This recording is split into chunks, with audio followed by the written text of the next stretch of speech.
1 Corinthiens 13.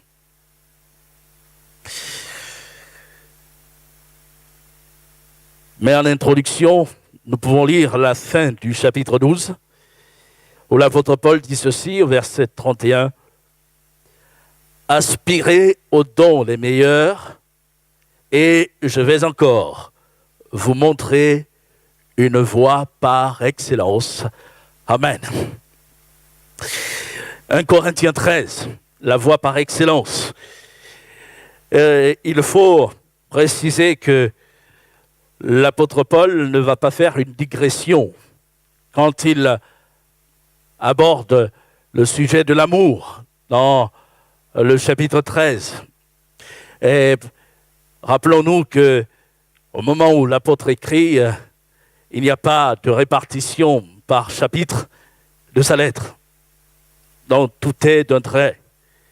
Et les différentes parties et thématiques se trouvent justement dans les sujets abordés.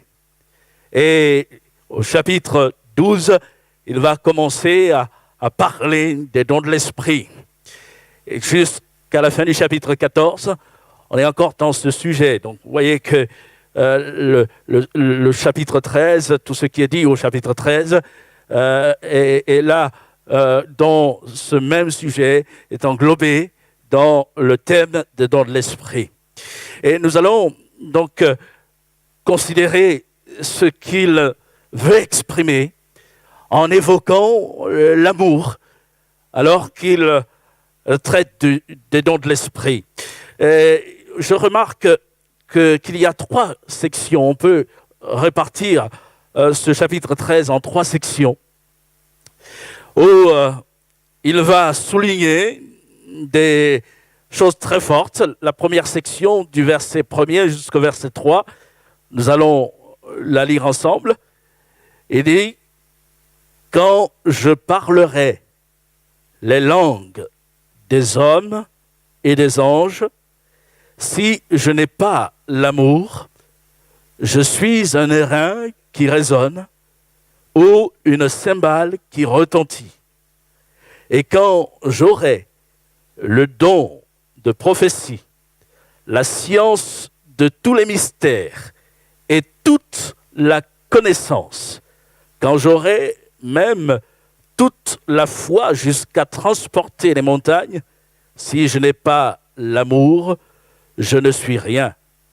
Et quand je distribuerai tous mes biens pour la nourriture des pauvres, quand je livrerai même mon corps pour être brûlé, si je n'ai pas l'amour, cela ne me sert de rien. » Et nous pouvons arrêter là notre lecture de cette section. Et il est important de préciser qu'ici, l'apôtre qui a montré que les dons spirituels doivent être désirés en vue de l'édification de l'Église, va établir que sans l'amour, on ne peut pas contribuer à l'édification de l'Église, à la construction de l'Église. Et que par conséquent, sans l'amour, on ne peut pas exercer les dons spirituels selon la nature même de Dieu. Et donc, les dons spirituels ne doivent pas être manifestés, exercés en marge de l'amour. Et l'amour non plus ne va pas glorifier Dieu sans les dons spirituels. Et ce qui est intéressant dans ce que l'apôtre va aborder, c'est que lorsqu'il aborde l'amour, il y a là le fait d'encadrer le chapitre 13 des 2 autres chapitres, 12, où il a énuméré les dons spirituels, et au chapitre 14, où il va exhorter l'Église et montrer la priorité sur les dons de l'esprit, non pas qu'il y en ait qui soient plus utiles que d'autres, mais comment exercer les dons dans l'ordre et pour glorifier le Seigneur. Et on voit donc au milieu qu'il y a le chapitre sur l'amour, l'enseignement sur l'amour. Donc, les dons spirituels avec l'amour et l'amour avec les dons spirituels. Et je voudrais relever ici que on pourrait être amené à penser que Paul est en train, quelque part, comme de minimiser l'importance des dons spirituels. Ce n'est pas le cas. Il accorde la primauté à l'amour, mais il n'est pas en train de dire que les dons spirituels ne sont pas utiles, puisque c'est ce qu'il a commencé à démontrer. Et lorsqu'il parle de langue, du don des langues, lorsqu'il parle de la prophétie et qu'il dit que s'il n'a pas l'amour, et il est comme un airain qui résonne, une cymbale qui retentit, et plus loin il dira je ne suis rien et cela ne me sert de rien, et il met l'emphase sur lui-même, la personne. Et on comprend qu'il n'est pas ici en train de dire ne recherchez pas les dons. Il dit oui, recherchez les dons, mais l'instrument par lequel le Seigneur va se servir pour construire l'Église doit mettre l'accent sur l'amour. Et ce ne sont pas les dons spirituels qui ne sont rien. Hein, et il dit de lui, je ne suis rien. Donc, c'est moi qui ne suis rien. En un mot, le Seigneur veut que je comprenne où se situent les priorités. Je peux mettre l'accent sur les dons de l'esprit, soupirer après cela, afin qu'ils abondent et que je puisse m'inscrire dans la manifestation de ces dons. Mais si je mets de côté l'amour, je passe vraiment à côté de ce que le Seigneur attend de moi. Et c'est important pour chacun d'entre nous.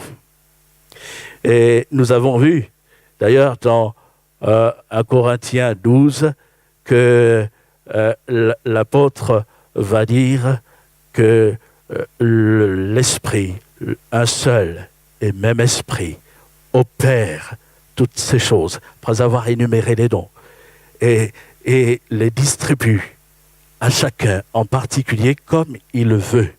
À chacun en particulier comme il veut. Le Saint-Esprit ne va pas forcément nous donner d'exercer tous les dons de l'Esprit. Une seule et même personne. Non.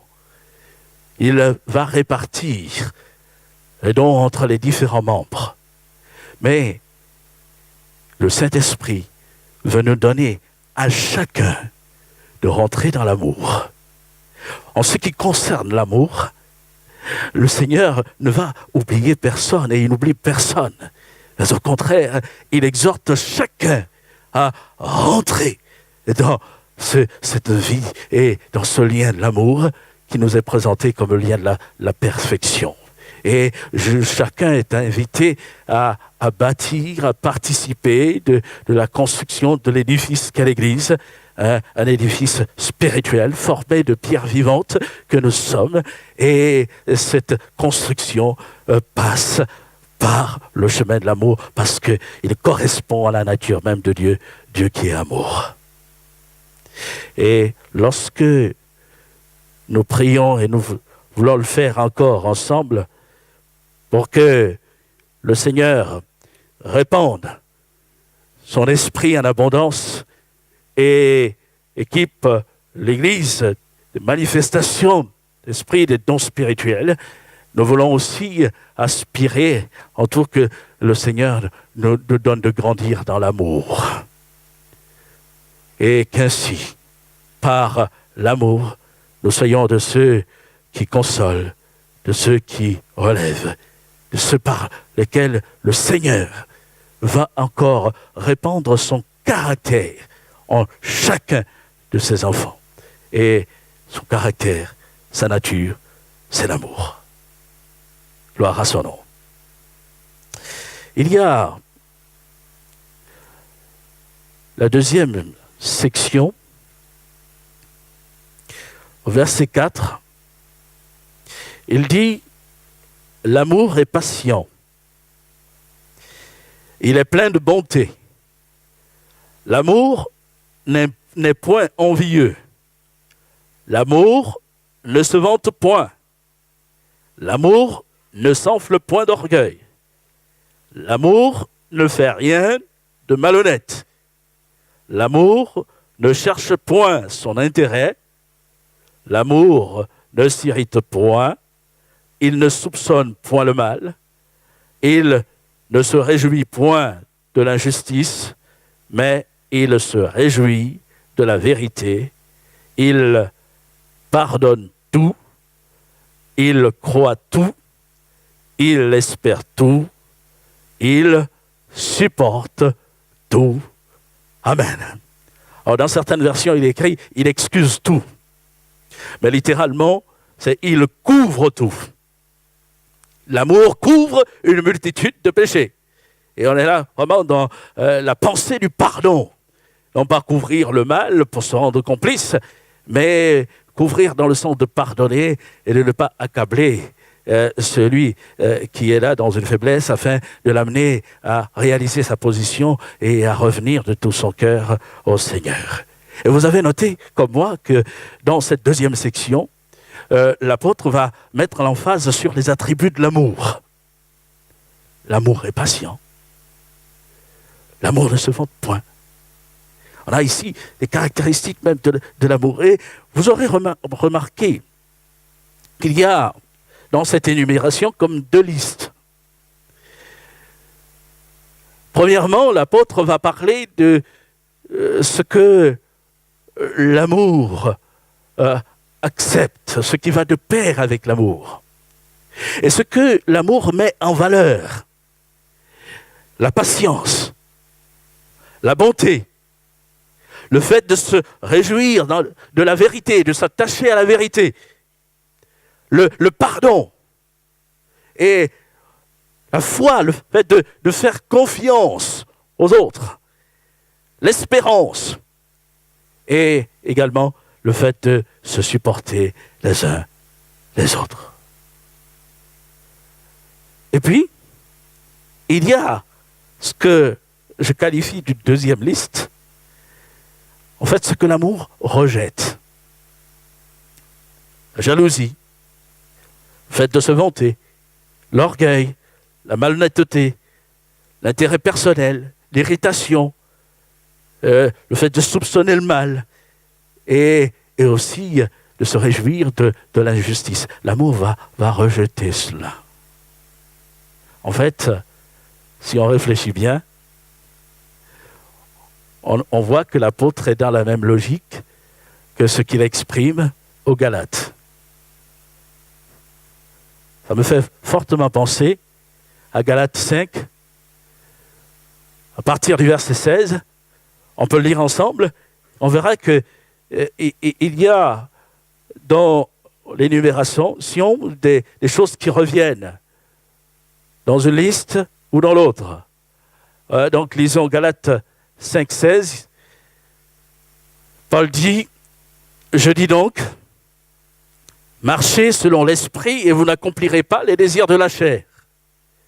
Car la chair a des désirs contraires à ceux de l'esprit et l'esprit en a de contraires à ceux de la chair. Ils sont opposés entre eux afin que vous ne fassiez point ce que vous voudriez. Si vous êtes conduits par l'esprit, vous n'êtes pas sous la loi. Or, les œuvres de la chair sont manifestes. Ce sont l'impudicité, l'impureté, la dissolution, l'idolâtrie, la magie, les inimitiés, les querelles, les jalousies, les animosités, les disputes, les divisions, les sectes, l'envie, l'ivrognerie, les excès de table et les choses semblables. Je vous dis d'avance, comme je l'ai déjà dit, que ceux qui commettent de telles choses n'hériteront point le royaume de Dieu. On voit que la liste des œuvres de la chair n'est pas exhaustive. Et en lisant 1 Corinthiens 13, et considérant ce que l'amour rejette, on peut l'associer aisément à la liste des œuvres de la chair. Lorsqu'il parle de jalousie, on retrouve les jalousies énumérées comme une œuvre caractéristique de la chair. Et le fait de s'emporter, et s'irriter, être enflé d'orgueil, de se vanter, tout cela, bien sûr, nous renvoie aux œuvres de la chair. On comprend que l'Esprit de Dieu va nous amener non pas à considérer les œuvres de la chair, c'est un enregistrement. Non, voilà, notre frère va éteindre gentiment le téléphone portable, de peur de me distraire. Merci. Voilà. Donc, on a ici ce que l'amour rejette. Mais il continue au verset 22, mais le fruit de l'esprit, c'est l'amour. Et avec l'amour, il cite la joie, la paix, la patience, la bonté, la bénignité, la fidélité, la douceur, la tempérance. Et dira, la loi n'est pas contre ces choses. Et là aussi, comme nous l'avons fait pour la première liste, nous pouvons aisément associer tout ce que Paul énumère ici à ce qui est dit au début, quant aux choses, aux valeurs que l'Esprit va mettre en avant: patience, bonté, se réjouir dans la vérité, pardon, faire confiance, espérer, supporter.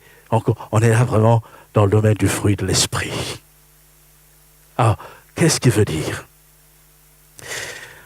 En parlant de l'amour et en encourageant les croyants de Corinthe à aspirer à l'amour dans l'exercice des dons spirituels, Paul est en train de poser que les dons spirituels ne sont pas en marge du fruit de l'esprit et qu'on ne peut pas dissocier le fruit de l'esprit de la manifestation des opérations spirituelles des dons de l'esprit.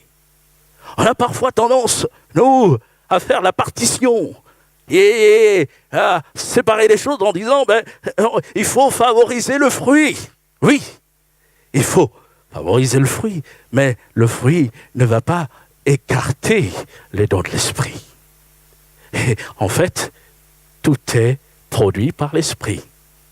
Le fruit est développé chez le croyant, dans la vie du croyant, par l'esprit. Parce que c'est l'esprit qui comble le cœur de joie. C'est l'esprit qui répand la paix de Dieu dans le cœur. C'est l'esprit qui nous donne de grandir dans la douceur, la tempérance. Et puis c'est le même esprit qui va nous amener à rejeter ce qui n'est pas conforme à la nature même de Dieu. Et donc le fruit va aller de pair avec l'exercice d'un don spirituel. Et nous sommes appelés ici à considérer grandement ces choses pour que chacun de nous puisse y entrer. Par le don de l'amour, le fruit de l'amour, le Saint-Esprit va mettre encore en valeur les manifestations de l'Esprit pour que celles-ci puissent véritablement être en bénédiction.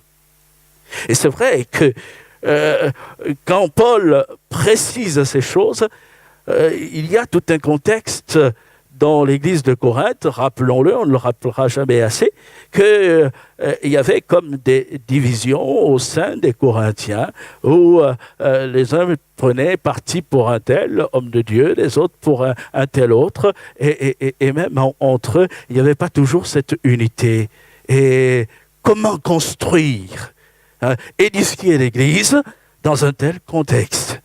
Il leur dit, vous aspirez aux dons spirituels, vous faites bien, mais ne mettez pas de côté l'amour. Parce que vous ne pourrez construire que si l'amour est le lien qui vous unit, est le socle sur lequel s'appuie l'exercice des dons spirituels. Et alors, vous édifierez l'Église. Je crois que Et il avait raison de le dire aux Corinthiens, mais le Saint-Esprit nous le rappelle aussi à chacun d'entre nous. On est humain et l'homme peut prendre beaucoup de place. Même quand il se réclame d'une action puissante de Dieu. Rappelons-nous ce qu'a vécu Pierre. Alors que le Seigneur dit à ses disciples, « Qui suis-je au dire des hommes ?» Ils donneront une réponse. Les uns disent que tu es Élie, les autres Jean-Baptiste, les autres Jérémie ou l'un des prophètes. Et se tournant vers les siens, il dit, « Et vous, qui dites-vous que je suis ?» Pierre confesse, « Tu es le Christ, le Fils du Dieu vivant. » Jésus doit lui dire, « Tu es heureux, Simon, fils de Jonas. » Pourquoi ? Parce que cette parole, cette confession reposait sur une révélation de Dieu. Ce ne sont pas la chair et le sang qui t'ont révélé cela, mais mon Père qui est dans les cieux. Pierre, à ce moment-là, est l'homme qui reçoit l'éclairage d'en haut, qui a la révélation d'en haut sur Jésus. Il n'était pas plus que les autres. Mais à ce moment-là, il a eu la grâce sur ce principe de révélation de reconnaître véritablement qui est Jésus. Et seulement, le Seigneur continue. Dès ce moment, il enseigne à ses disciples qu'il va devoir être livré à Jérusalem, aux païens, et qu'ils le feront mourir, mais qu'il ressuscitera le 3e jour. Et Pierre de dire, à Dieu ne plaise. Seigneur, cela ne t'arrivera pas. Arrière de moi, Satan. Tu mets en scandale, car tes pensées ne sont pas les pensées de Dieu, mais des hommes. L'instant d'avant, il a part à la révélation de Dieu. Et tout de suite après, la chair reprend la place. C'est dessus. Penser, ça part d'un bon sentiment. Mais en réalité, à ce moment-là, les pensées sont orientées par la chair. Et c'est vrai que nous ne sommes pas à l'abri. Et nous avons besoin de soupirer à ce que l'amour remplisse notre cœur et nous donne de mettre les priorités à leur place pour bannir ce qui est de l'homme. Et je le dis à moi, parce que on peut effectivement non pas édifier, construire, mais on peut détruire. On peut casser facilement. J'ai entendu une sœur louer le Seigneur ce matin et sa louange m'a fait beaucoup de bien lorsqu'elle parlait de bien-aimés qui ont travaillé hier, ici, pour le grand ménage, dans l'amour, la communion fraternelle. Et c'est vrai, et ils ont fait un travail. Vous savez, l'homme qui se met en avant, qui se vante, qui est orgueilleux, peut venir et dire, je parle de moi, je prends l'exemple sur moi, je peux venir et considérer, regarder, faire le tour, je dis, oh mais ouais, c'est qui a fait ceci, mais c'est pas bien fait, alors que les autres ont fait un bon travail. Mais tout cela, bien sûr, c'est quand on se considère trop. Et nous avons besoin de l'Esprit de Dieu pour nous amener à édifier, à construire, et que les dons de l'Esprit puissent se manifester avec puissance, avec force, pour honorer Christ, pour encourager, pour relever. Ça ne veut pas dire que lorsqu'il faudra être ferme, on ne le sera pas, non, parce que, bien sûr, le Seigneur qui aime est celui aussi qui corrige ce qu'il aime. Et il y a des moments où le Seigneur va devoir aussi nous reprendre. Mais tout cela s'inscrit toujours dans l'édification parce qu'il veut nous attirer à lui, nous ramener à lui lorsque nous nous écartons. Et cela aussi rentre dans le cadre de l'amour qu'il manifeste à notre égard. Que le Seigneur soit béni. Oui, l'apôtre est véritablement inspiré par l'Esprit pour écrire ces choses. Nous avons connu un contexte un peu particulier dans une même église, dans une période donnée, il y avait un désordre épouvantable quant au don de l'esprit.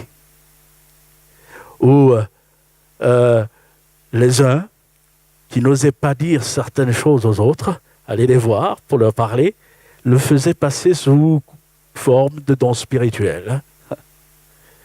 À un moment donné, c'était un désordre. Et bon, il a fallu recadrer les pasteurs ont recadré les choses. Mais c'était terrible. Parce qu'un culte comme celui-ci, on entendait quelqu'un qui élevait la voix, qui disait une parole, et de l'autre côté, un autre qui élevait la voix, qui disait exactement le contraire. Donc, et dans tout ça, on peut se demander où était l'amour. Où était l'amour? Mais dans la même église, les cœurs travaillés par le Saint-Esprit et l'amour du Seigneur ont pu être là en bénédiction. Des hommes ont été en bénédiction aux autres.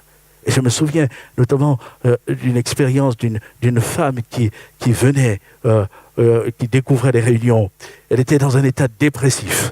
Et cette femme a été interpellée par le Seigneur. Le Seigneur lui a parlé des prophéties dons spirituels. Elle a demandé la prière.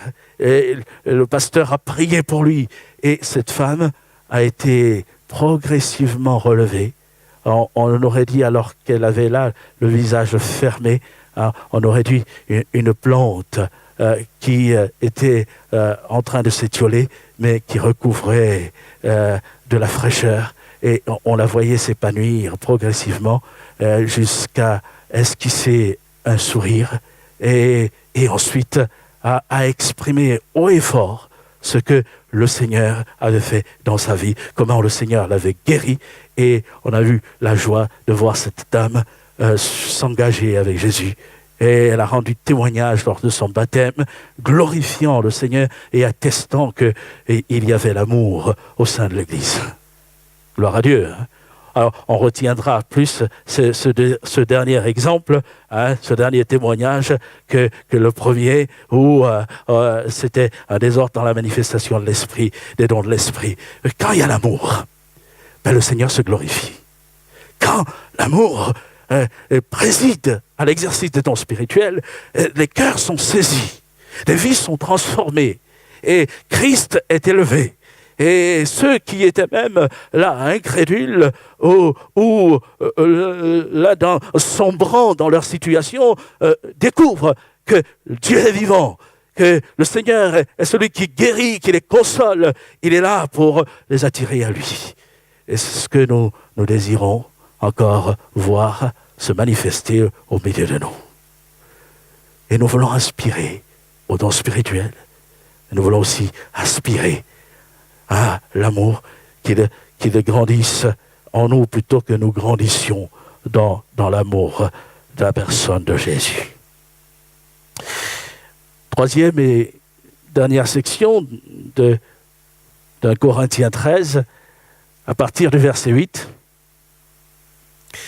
l'apôtre dit « L'amour ne périt jamais, les prophéties prendront fin, les langues cesseront, la connaissance disparaîtra, car nous connaissons en partie et nous prophétisons en partie. Mais quand ce qui est parfait sera venu, ce qui est partiel disparaîtra. Lorsque j'étais enfant, je parlais comme un enfant, je pensais comme un enfant, je raisonnais comme un enfant. Lorsque je suis devenu homme, j'ai fait disparaître ce qui est de l'enfant. Aujourd'hui, nous voyons au moyen d'un miroir, d'une manière obscure, mais alors nous verrons face à face. Aujourd'hui, je connais en partie, mais alors je connaîtrai comme j'ai été connu. Maintenant donc, ces trois choses demeurent. La foi, l'espérance, l'amour. Mais la plus grande de ces choses, c'est l'amour Amen. Dans cette troisième section, l'apôtre montre que les manifestations de l'Esprit, les dons, sont accordés à l'Église de manière temporaire. Le moment où nous sommes encore sur la terre, dans l'édification de l'Église. Et l'amour, lui, n'est pas accordé de manière temporaire. L'amour ne disparaîtra jamais. Il est de la nature même de Dieu, ou plutôt Dieu est amour, et Dieu est éternellement, et l'amour sera aussi en nous, l'amour de Christ, de Dieu en nous, demeurera toujours. Alors cela ne veut pas dire que les dons de l'esprit, la connaissance, tout cela n'est pas utile. Bien au contraire, cela participe de l'action de Dieu à nous amener à la maturité parfaite, à la maturité de Christ. Vous avez noté que lorsqu'il parle de langue, lorsqu'il parle de la connaissance, de la prophétie, et il va dire que tout cela cessera quand?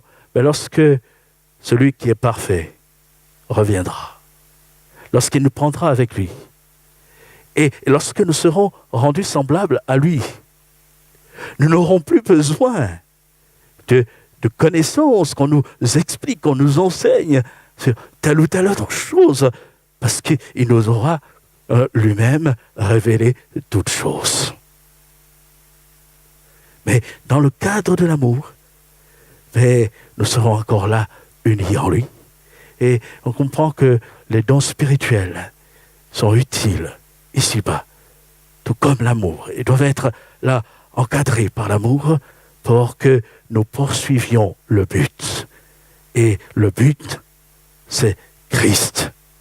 Le but, c'est sa nature, être comme lui. Et cela donc nous amène à aspirer à voir Christ se manifester. Et je relève cette image de l'enfant. Il va dire, lorsque j'étais enfant, je parlais comme un enfant, je pensais comme un enfant. Et ici, ce qu'il met en valeur, en avant, c'est justement les limites d'un enfant qui n'a pas encore atteint la maturité pour juger des choses. Et il va dire, le stade de l'enfant, je l'ai connu, mais après, c'est devenu un homme, un adulte. Et je ne conçois plus des choses comme lorsque j'étais enfant. Parce qu'il y a eu un parcours. Et c'est la vie, ce parcours de la vie. Et en parlant de cela, en lien avec l'amour et les dons spirituels, il veut nous montrer que, quoique nous vivions de suffisamment fort comme expérience dans le domaine des dons spirituels, nous devons nous rappeler que nous ne sommes pas encore parvenus au but. Et que nous sommes dans cette phase où le Seigneur nous amène encore à grandir. Nous aurons à progresser. Et le Seigneur construit en nous cet homme qui doit lui ressembler, cette personne, cet homme ou cette femme qui doit lui ressembler, amener à glorifier Christ. Et cela nous sera manifesté pleinement quand il apparaîtra. Alléluia. Gloire au Seigneur. Et Jean peut dire, dans sa lettre, bien-aimés, nous sommes maintenant enfants de Dieu. Et ce que nous serons n'a pas encore été manifesté. Mais lorsque cela sera manifesté, nous serons semblables à lui. On peut lire ensemble ce passage dans 1 Jean chapitre 3. Il dit, voyez quel amour le Père nous a témoigné pour que nous soyons appelés enfants de Dieu. Et nous le sommes. Si le monde ne nous connaît pas, c'est qu'il ne l'a pas connu. Bien-aimés, nous sommes maintenant enfants de Dieu. Et ce que nous serons n'a pas encore été manifesté, mais nous savons que lorsque cela sera manifesté, nous serons semblables à lui parce que nous le verrons tel qu'il est. Quiconque a cette espérance en lui se purifie comme lui-même est pur. Jésus apparaîtra. Nous le verrons tel qu'il est, mais nous serons semblables à lui. Et c'est ce que l'apôtre a aussi exprimé en parlant de la révélation de Christ. Aujourd'hui, nous connaissons, nous voyons comme au moyen de miroir, d'une manière obscure, mais alors nous verrons face à face. Nous le verrons tel qu'il est. Et nous serons comme lui. Alors que le Seigneur nous donne, l'Église, aujourd'hui encore, de rentrer dans cet amour, dans l'amour qui nous donne de voir les dons de l'Esprit se manifester avec force pour glorifier Jésus, pour élever Jésus. En fait, ce que nous devons tous retenir, c'est que le Seigneur a choisi de nous accorder les manifestations de l'Esprit simplement parce qu'il nous a aimés. L'action du Saint-Esprit dans l'Église, la manifestation de la grâce de Dieu découle de l'amour du Seigneur. En fait, je n'ai pas de mérite quelconque en cela, mais c'est parce qu'il m'a aimé, parce qu'il nous a aimés. Et sur la base de son amour, il nous attire à lui et il veut révéler encore l'action puissante du Saint-Esprit en nous pour que nous puissions avec lui le construire, bâtir, voir des cœurs guéris, des âmes sauvées. Et je voudrais que ce matin encore, nous puissions peut-être terminer par un moment de prière simplement et dire au Seigneur, renouvelle-nous encore dans ton amour. Mais aussi prier le Seigneur parce qu'il y a au milieu de nous de gros besoins, de frères et sœurs qui sont atteints dans leur corps. Et nous croyons que le Seigneur guérit encore. Il y a au milieu de nous des personnes qui ont peut-être besoin d'une orientation, que le Seigneur puisse se révéler par son esprit, dévoiler sa pensée et se faire connaître. Il y a des personnes qui sont peut-être en proie au découragement et que la consolation du Saint-Esprit leur soit accordée. Et puis que l'Église du Seigneur et les membres que nous sommes prenions conscience que nous sommes tous concernés par la vie de l'Esprit et que le Seigneur ne nous met pas en marge des manifestations de l'Esprit. Il veut répandre son amour dans notre vie et nous amenant encore à désirer vivement que les dons de l'Esprit soient manifestés par le plus grand nombre afin de se glorifier aussi par le plus grand nombre, par son Église tout entière.